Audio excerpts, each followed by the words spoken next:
everyone. Thank you so much for having me here today. As I said, I'm Elyse Samuels. I'm a senior producer. I'm for the visual forensics team at the Washington Post, here to talk about content verification.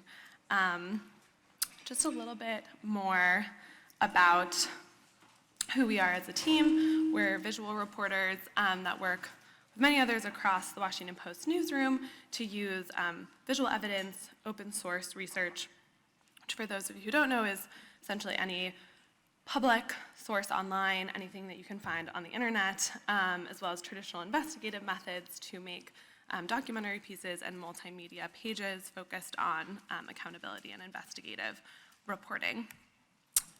This is just a small smattering of some of our work, but it really, spans any topic, and the main mandate is having visual evidence that we are investigating or interrogating to tell us something new about a story. So I'll just call two out here very quickly. One of our first stories was on George Floyd, where we obtained CCTV footage from Cup Foods that showed us a different angle of what was happening than the Facebook video that went viral, and really shed a lot more light on the entire incident. So that's a case where maybe there's one video that shows you something new that was not previously seen and is very important in telling the story. On the other side of the scale, there's January 6th, right, where there was so many people out with their cameras. There were hours and hours of video footage. It was a very chaotic event that we, our kind of duty in that was trying to contextualize all of those videos, so placing them into space and time to understand what happened. And we ultimately published several pieces, but one of which showed how far rioters actually made it into the Capitol building and how close they made it to lawmakers. And that was all through kind of placing these videos in time and space again. What is, as you can imagine, is very important in all of this work is making sure that the videos are legitimate, right? That they haven't been altered, they're not being shared with the wrong information, and we often do that through video verification. Again, confirming where it happened, when, cross-referencing it with other videos or images or reports of the event. And this became particularly relevant when Russia invaded Ukraine last year. In the war, there were so many videos coming out on social media, and obviously a landscape that's very rife with misinformation. So our team, along with many others in the newsroom, started almost a 24-hour around-the-clock effort for the first few months of the war that entailed, any time a video would cross our desk, verifying, okay, yes, this did in fact happen in Kiev, or this did happen in Ukraine. It is from now and not 2014, or it's not an old video that's circulating. And that actually allowed us to report on new developments in the war.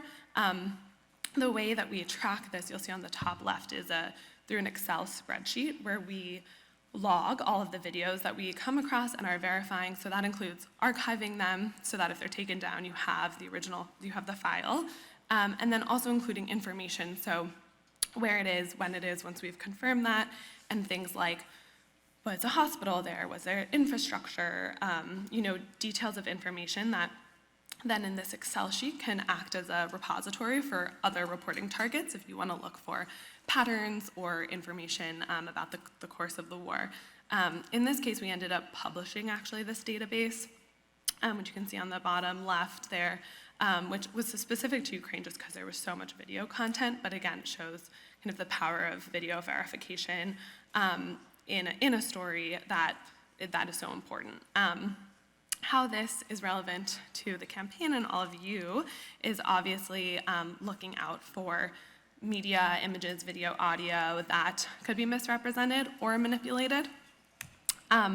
So I'm going to start actually by just walking through a guide that before I was on the visual forensics team at the Washington Post, I worked with the fact checker desk, and we, this was when deepfakes and AI were starting to enter the lexicon, but were not as scary or realistic as they are now.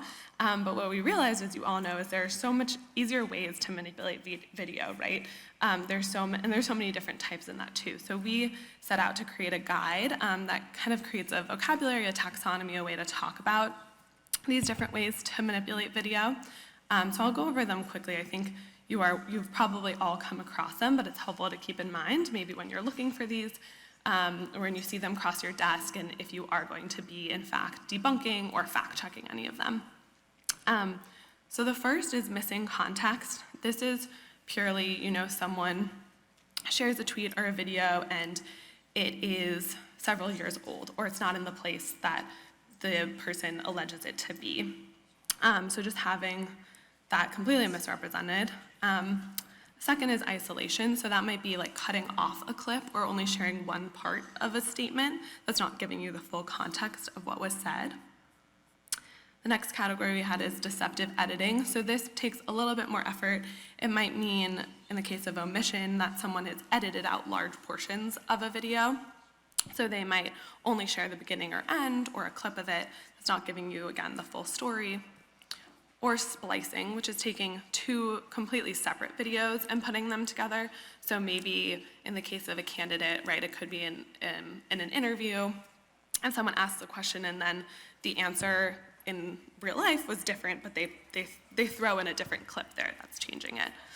And then kind of the most dangerous, malicious transformation, so doctoring something, slowing something down, speeding it up, adding something in or taking something out of the background, and then fabrication, which is AI, deepfakes, all the things that kind of in today's conversation have become a bit more concerning. So that is just kind of I think like a framework to think about some of this stuff. We also worked on a kind of more guide on how to spot a fake video yourself.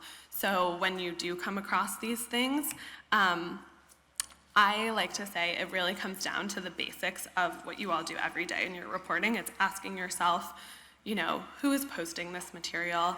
Have they shared misinformation in the past? Can I trust them? So what is happening? Is it particularly emotional or provocative? Is it something that I'm really shocked by? I think that's usually like a good tell. Confirming where and when the video happened. So the where of what we call geolocation, like verifying that this did happen in the place that they're saying it to happen, and when that it is current and not old. And then why, thinking about the motivation behind why someone is sharing this, especially in, as you all know, campaign season, why they might be trying to promote a certain narrative. So I think you all are quite equipped on the who, what, and why. I'm going to talk a little bit about the where and when and walk through a bit of these.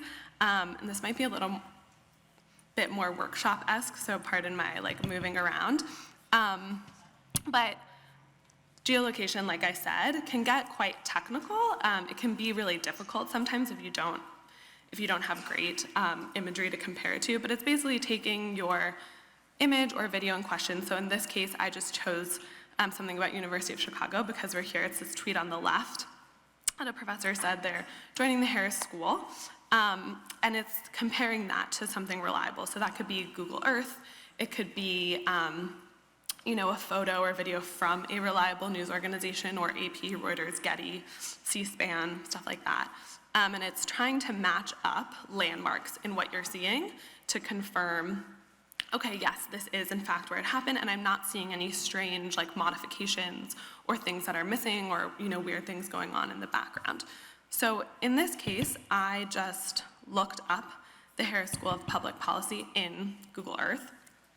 Google Earth or Maps is a really reliable kind of source imagery for geolocation, where it took me to this building, and you can use Google Street View oftentimes to just see what you'd be looking at from the ground, right? So this is how I got that photo, as I just dropped in, and now I can see pretty much an exact match to what was in that tweet. And you can look for things that are quite detailed, right? So this, all the way to this building in the background. Let me go to the comparison. Where you can see the same types of windows, the same type of vegetation, the same gap here of this cement. You oftentimes want to be as detailed as you can. And also as thorough. We would never say something was geolocated unless we had at least 3 probably things that matched up to us, and we felt, okay, yes, this is in fact, this unique corner on University of Chicago's campus. So that's kind of like the first thing that we do. And I'm gonna go through some examples of fake images where geolocation actually was a tell that it was in fact not real. So I'm sure you all saw the AI generated images of Trump that Bellingcat founder Elliot Higgins made a few weeks ago that he shared as fake. Everyone knew that there were pretty obvious signs that they were fake. But one question I had was, okay, one of these photos, there's like a clear kind of business establishment in the background, and that's a clue that I would look for first if I was geolocating something, because I'd want to know, okay, where is this? Is this in New York? Can I find this business? Can I find this street corner and match up how the buildings look to verify that that's the location? So I took this word worker, and I Googled it. Nothing came up except for actually these Trump images. And it clearly didn't exist from a quick Google search, but I went one step further too and just took a screenshot of it and ran it through reverse image search. There are several good resources for this. TinEye, Google, Yandex, Bing also has one. And you just upload your screenshot. And if this were a real establishment, I think it would often be able to show you, where that was, other images of it that it's pulling from the internet. In this case, as you can see, there were no matches. There was nothing that showed that this in fact existed. Which, at that point, I don't know if I'd know, okay, the image is definitely fake, but it would make me suspicious. And I think that could really clue you into, all right, if I can't confirm where exactly this happened, maybe something's up. Maybe they have altered it or made something up in some way. I'm going to show you another example. I'm sure you all have seen this this RNC ad, but I'll just play it quickly so you can kind of familiarize yourself again with the visuals. This just in, we can now call the 2024 presidential race for Joe Biden. This morning, an emboldened China invades Taiwan. Financial markets are in free fall as 500 regional banks have shuttered their doors. Border agents were overrun by a surge of 80,000 illegals yesterday evening. Officials closed the city of San Francisco this morning, citing the escalating crime and fentanyl crisis. Who's in charge here? It feels like the train is coming off the tracks. Okay, so as you can see, this just in, we can now... I knew that was going to happen. There we go. The RNC, when they shared that ad, you can actually see on the top left here, very, very subtly, that it was built with AI imagery. And so when I saw, from those headlines, so many of us, I think, would know, okay, these things didn't happen. It was pretty obvious that what they were showing was not accurate. But in terms of the images themselves, it's a lot harder to tell. They're kind of blurry. They look like artistic in a way. It could be pretty easy to believe if you're just seeing them go past your screen. But I was curious about this shot in particular because I thought, okay, the Golden Gate Bridge, there's lots of imagery of that. I can compare what they're showing. I ran this through reverse image search, nothing came up, but that doesn't necessarily mean anything because it just might have not detected it. But I did look up images of the Golden Gate Bridge again on Google Maps, and you can see where this is taken from. There are parts of it that, again, don't match up. So where you see these kind of columns holding up the bridge in both of the bottom images, there isn't this mountain hill kind of thing jutting into it. And so, again, that was just the thing that tipped me off, okay, this doesn't really match. I'm in this source imagery that I know to be reliable. It's from Google Earth, which uses satellite imagery as well as images that people from those locations have uploaded themselves. Doesn't match up with what the image from the ad was. So again, another thing to kind of tip you off. The other really important component is timing. I think this is used especially a lot in campaigns, are people sharing old video clips, things that are not representative of the time they were taken. This was recently, a clip was going around of Biden people were claiming that it was him saying Trump would not get into office again around the time of his indictment. And actually, it's interesting, Twitter does have this little disclaimer here, because a lot of people have debunked this since then, but I'll just play the clip really quickly. We just have to demonstrate that he will not take power by, if he does run, making sure he, under legitimate efforts of our Constitution, does not become the next president again. So, again, people were claiming this was around Trump's indictment. You could probably look up that quote and maybe find it in a transcript or cross-reference it to C-SPAN, things like that. But again, I actually used the reverse image search method because I was curious, okay, I have this image of Biden. Can I find, did this happen in April 3rd when the clip was shared or a while back? And so I took a screenshot of that clip and ran it through Google reverse image search. It led me to an article from ABC that Biden was in fact saying this on November 9th of 2022.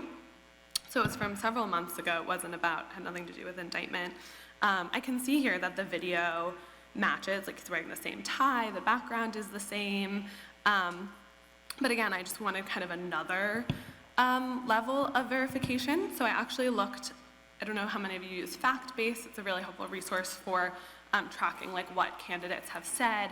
And I went to FactBase and typed in midterms, which was the topic, and then set my date scale and looked for a video, and this video popped up again from the November 9th, 2022 press conference, and I went to the transcript and found the exact quote that was shared in that tweet. So that's how I was able to confirm, okay, this was in fact an old video and the timing was off.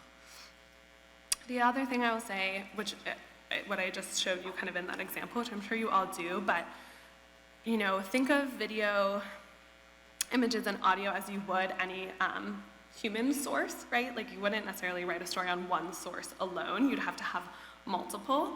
And so we are always, when we're verifying content, cross-referencing other information. If we just see one video of something that happened, especially around a candidate where they're constantly being followed by reporters or voters, you know, we wouldn't take that for face value. We'd try to see, okay, is there another image or video that shows you a different angle of what happened?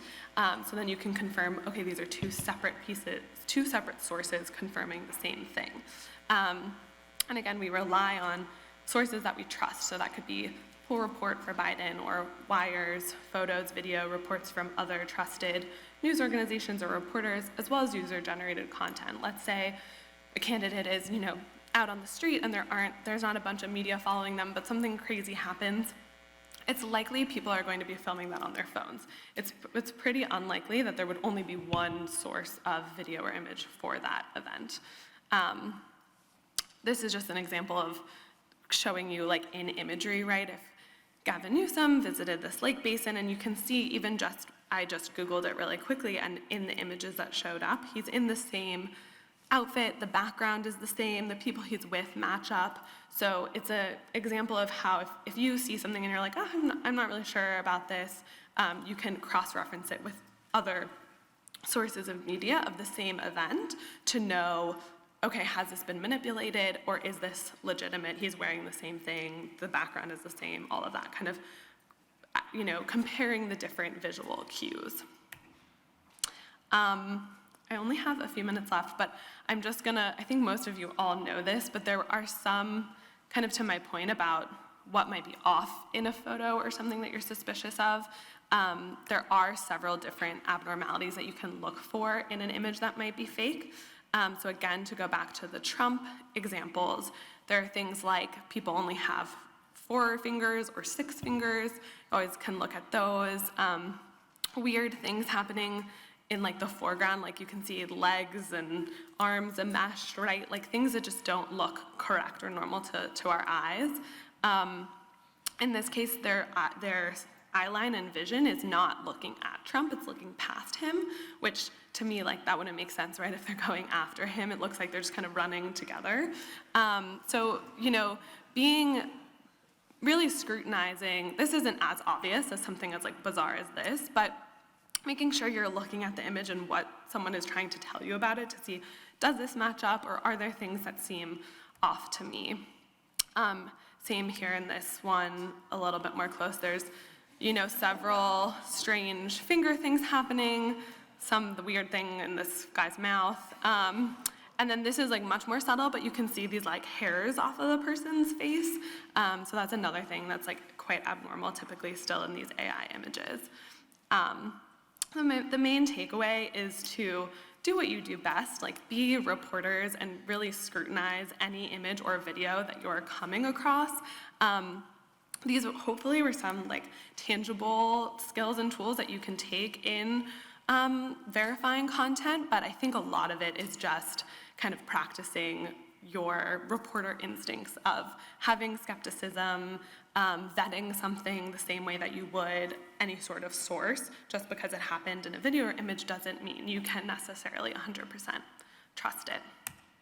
So with that, I think we will go to questions. There are 2 microphones in the room, and if people can start there. And I think I have instructions for you to introduce yourself with your full name and organization. Sure. My name's Jam Sardar. I work at WLNS TV in Lansing, Michigan. Thank you. This has been very enlightening. You mentioned TinEye and Backbase. Are there other websites that you would recommend when it comes to, helping determine whether something's legitimate or not? And can you talk about, I guess, metadata and how that, might be able to help, verify a photo or video or tell us where it's from? Yes. Thank you. Yes. I'm really glad you mentioned metadata. I'll start with that. I think that is something, so metadata is like the kind of DNA of a photo or image, right? If you get the original, you can look at it for it to show you from the camera settings where and when it took place. And that's a really good way to verify content. I will say that metadata can be altered, so it is something to still be a bit skeptical of.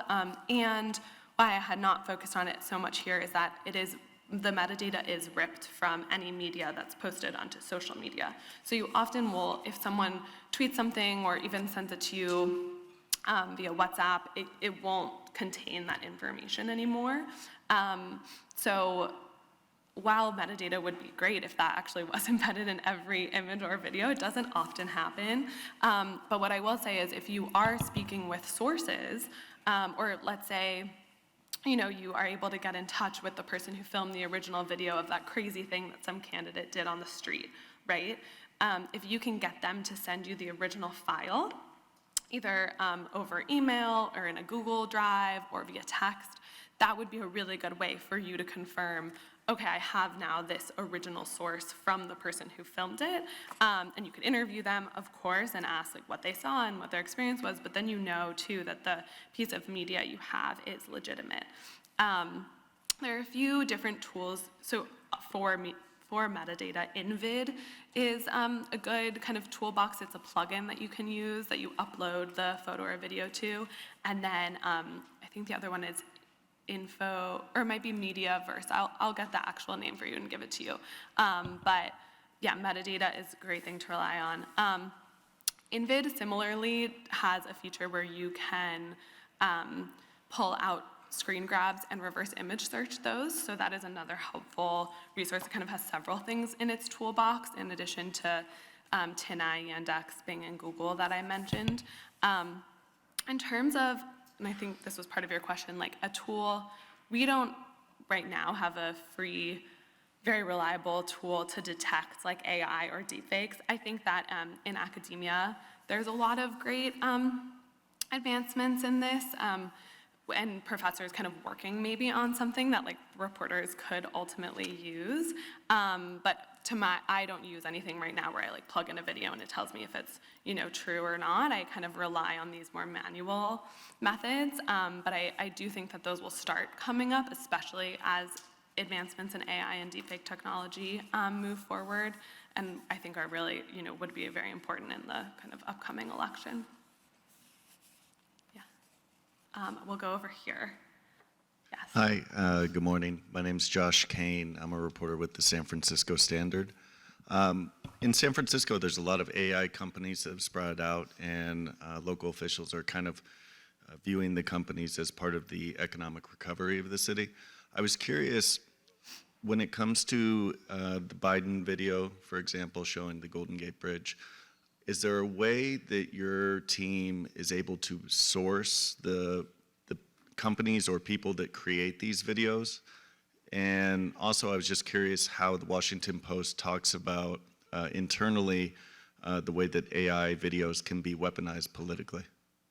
Yeah, great questions.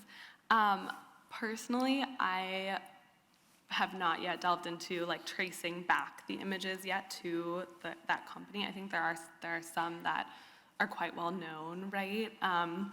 Whether that's making the technology or also detecting it. I do think it's interesting. I was talking to Hani Farid, who's like a professor at University at Berkeley that does a lot of work on this, and he was saying that the group of people fighting the misinformation and trying to detect this is actually much smaller than the people making it, right? Like, it is kind of the more attractive, like, sexy thing of being able to, like, use AI, whether that's for good or bad. So I do think that they're a bit mismatched in terms of the people making it versus the ones detecting it. But I still kind of rely on sources or, you know, people like Hani to tell me, oh, this is fake or this is real, if I can't tell myself. And I think as more of these companies crop up, as you said, there hopefully will be more reporting and scrutiny on them and what they're doing. And then to your second question about AI, at the Post we are having like very, I think, newsroom-wide inclusive conversations about both the different developments and things to look out for, and then how we report on it and how we present it, or, you know, make sure, like even with this RNC ad, for instance, I think we wrote about it and there was a question of, you know, how do we put that in the article? Do we link out to it? Do we have something labeling it as AI? So we are kind of working through all of those and trying to be really mindful of the best way to present that information. Great, thank you. Thanks. Hi, my name is Nyoka Foreman. I'm here with the Nevada Independent, general assignment reporter in Las Vegas. My question is related to how early we are in this stage of AI and how easy, or not easy, but maybe it's a little bit more simple to point out the fingers, but as AI progresses, I'd like to know your thoughts on where we are right now and how soon you see that progression happening in the media.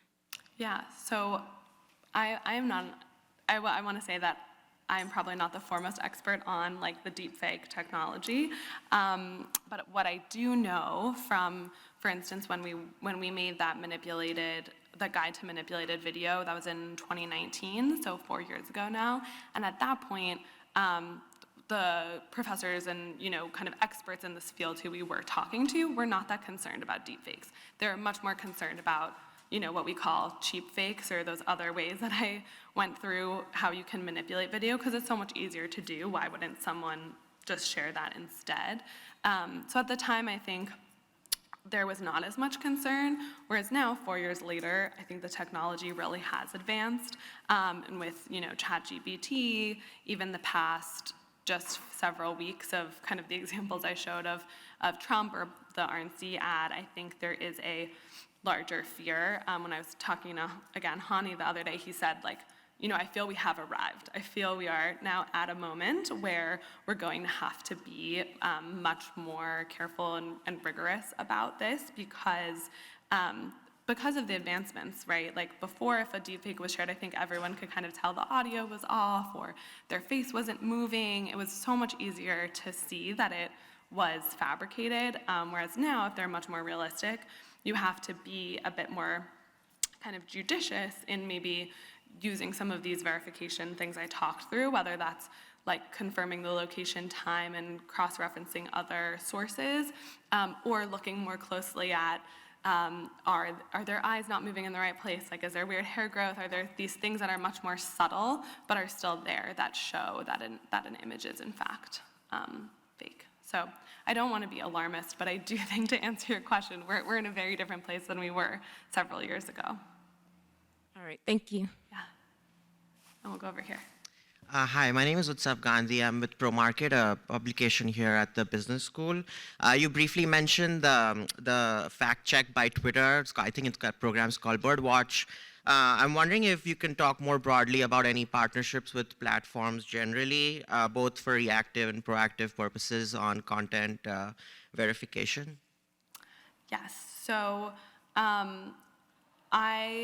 think, again, this is an evolving landscape. Like, I was glad to see that that disclaimer was there on Twitter. And I know Facebook, in the past, like, they have similar kind of fact-checking partnerships and platforms with newsrooms where content can be flagged, and they will then, you know, I think also even on a scale, they'll flag like how false something might be or not and include that information. So I think that those are happening, and I hope will continue to happen. I think, again, like, the social media platforms kind of went through a bit of a reckoning more in, you know, 2016, several years ago, where they realized that this misinformation was a much bigger problem than they realized. I think that there's still room for improvement, right? I think a lot of these things probably fly under the radar or go undetected or kind of skirt around some of those. But I think that those are happening, and I hope continue to happen in the future. Thank you. Yeah. Over here. Hi, I'm Max Cohen with Punchbowl News. Thanks again for putting together the presentation. I had a question about audio manipulation. I think a lot of what the presentation touched on was like visual stuff, but what would you make of something like the Trump Access Hollywood tape? There's also Chris Sununu. I saw audio of him at a donor retreat behind closed doors recently. How can we try to spot if that's real or not, if there might not be other clues to point to?